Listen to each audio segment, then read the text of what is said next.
bumalik sa New Zealand, nag-Canada ako, at marami pa mga bansa na ating napuntahan.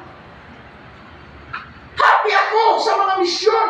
Bit-bit ang patotoo ng milagro ng Ginoo na ako patay na pero binuhay pa kang Ginoo.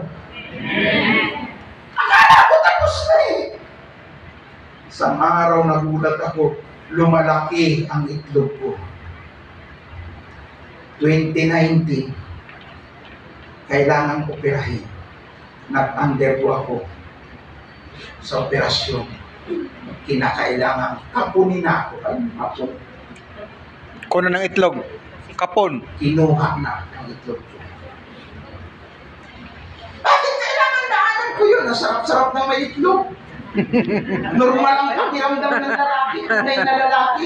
Pagtanggalan ka ng itlog, wala nang pagkalalaki mo. Oh. Ay, tanong na, bakit? Bakit? Ay, kung gusto kang banalin ng Diyos. Amen! Wala na yun eh. Amen. Ay, sino ba ako para pumili ng kapalaran ko? Hindi naman ako pumipili.